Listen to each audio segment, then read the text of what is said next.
Hello, hello, c'est Ludivine. Et aujourd'hui, je voulais te parler de toutes ces émotions qui t'envahissent parfois et de toutes ces réactions que tu ne comprends pas très bien.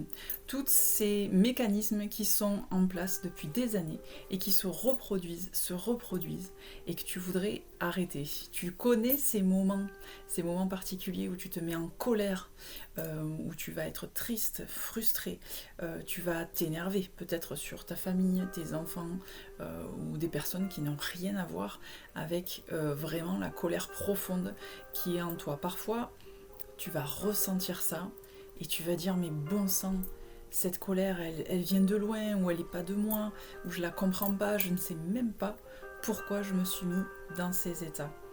Eh bien, figure-toi que tout ça, bien sûr, ça a une explication. Bien sûr qu'il y a des situations blessantes, des traumatismes peut-être, qui viennent de l'enfance et qui ont figé ces émotions à un moment donné. Et comme enfant, nous ne sommes pas capables toujours de pouvoir exprimer ces émotions et de pouvoir aussi les relâcher, les évacuer, eh bien elles se concentrent, elles se cumulent en nous jusqu'au jour où elles vont exploser. Alors, je vais prendre un exemple. C'est comme si tu prenais une marmite et qu'à l'intérieur, il y avait des rats et des crabes ou des choses un petit peu dégoûtantes comme ça, et que toi, tu tiennes le couvercle.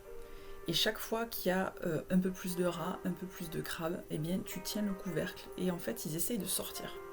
Et toi, ce que tu fais, c'est que tu luttes. Tu luttes en permanence. Donc tant qu'il n'y en a pas trop, ça va. Mais au moment où ça pousse et où il y en a beaucoup et que ça commence à jaillir, eh bien là, tu ne peux plus. Et d'un coup, le couvercle, il pète et ça te remonte à la figure. Et c'est un petit peu ce qui se passe avec nos colères. Ça vient exploser. Et en fait, on en a tellement peur qu'on remet le couvercle dessus en espérant que ça se tasse. Et c'est justement ce qu'il ne faut pas faire. Il faut laisser s'exprimer cette colère. Il faut laisser sortir ses émotions. Et surtout, il faut vraiment venir soutenir cet enfant qui souffre, qui est au fond de toi. C'est à ça que sert l'enfant intérieur. Lorsqu'on vient guérir, soigner, j'aime pas guérir, soigner, parce que guérir, je suis pas sûre qu'on guérisse vraiment un jour, guérir à 100%, c'est-à-dire ne plus du tout avoir de problématiques suite au trauma, au traumatisme qu'on a pu vivre enfant. Mais quand on vient soigner, soulager, apaiser cet enfant intérieur, eh bien ça se passe beaucoup, beaucoup mieux. Alors je t'invite à faire quelque chose avec moi. Je t'invite à aller chercher cet enfant intérieur et à aller l'apaiser, à aller le réconforter, à lui dire que tout va bien.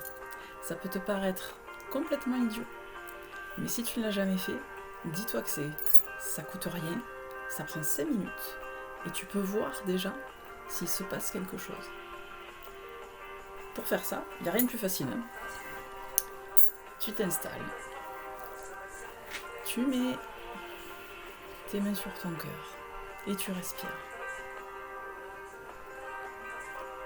Et tu repenses à ton enfant intérieur. Alors c'est pas très compliqué.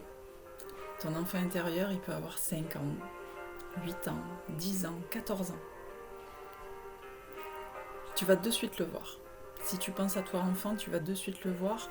Et surtout si tu penses à un enfant qui est blessé, il va de suite apparaître devant toi. Et si vraiment il y a de l'émotion qui vient, c'est justement là qu'il faut aller. On a tendance à réprimer ces émotions, à les cacher, à les contenir, à ne pas vouloir les affronter. Et c'est justement là la clé. Plus il y a de l'émotion et plus tu t'approches du but, alors vas-y.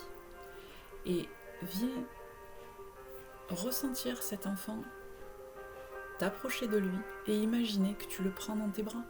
Imaginez que tu le réconfortes. Et tout simplement, tu vas lui dire tous les mots que tu aurais aimé qu'on te dise lorsque tu étais enfant. Ne t'inquiète pas, je suis là maintenant. C'est terminé, tout va bien. Moi, je vais te protéger. Alors ça a plusieurs noms, hein. Il y a des noms aussi en psychanalyse ou autre, où on devient en fait son propre parent et on vient soigner donc cet enfant intérieur, nous, hein. On vient nous-mêmes prodiguer le soin à cet enfant qui a vécu un traumatisme. Alors par traumatisme, j'entends pas forcément des choses hyper graves.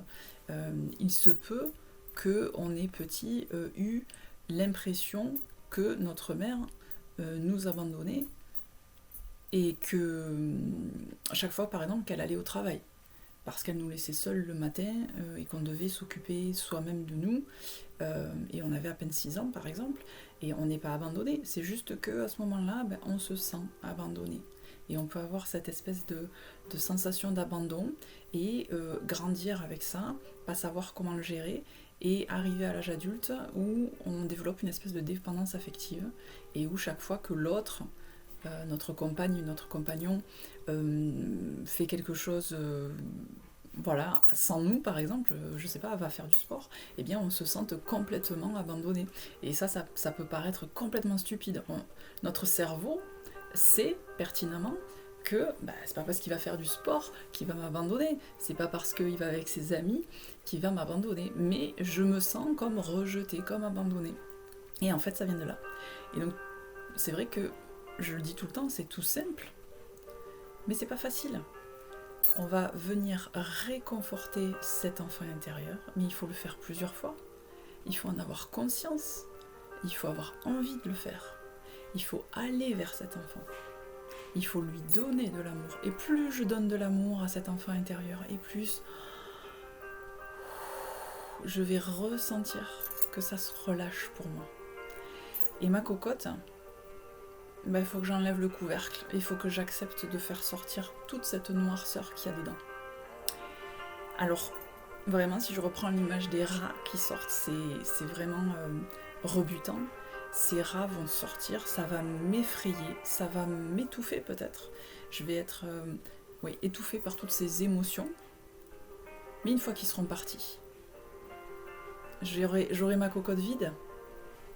Alors là encore, elle est pas mal cette image parce que ma cocotte elle est vide et du coup je saurais pas quoi en faire. Elle est vide maintenant. Eh bien je vais la remplir d'amour. Et c'est à ça que ça sert, l'enfant intérieur. Je vais remplacer toute cette noirceur par l'amour. Il n'y a que comme ça que je vais arriver à vraiment soigner mes blessures. Parce que ce qu'on fait en tenant la cocotte fermée, c'est laisser un pansement sur une plaie ouverte. Là, je laisse sortir tout ce qu'il y a de mauvais et une fois que c'est tout sorti, je remplace par quelque chose qui est bon. Mais il faut le laisser pleurer cet enfant, il faut le laisser s'exprimer, ce qu'il n'a pas pu faire lorsqu'il était petit. Alors, je t'invite vraiment à essayer.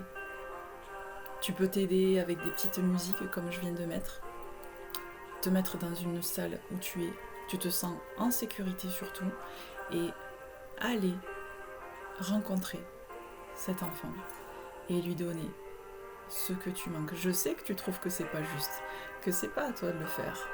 Mais si c'est pas toi qui le fais, il n'y a personne d'autre qui le fera. Alors, je t'invite vraiment à le faire. Et en attendant, prends soin de toi.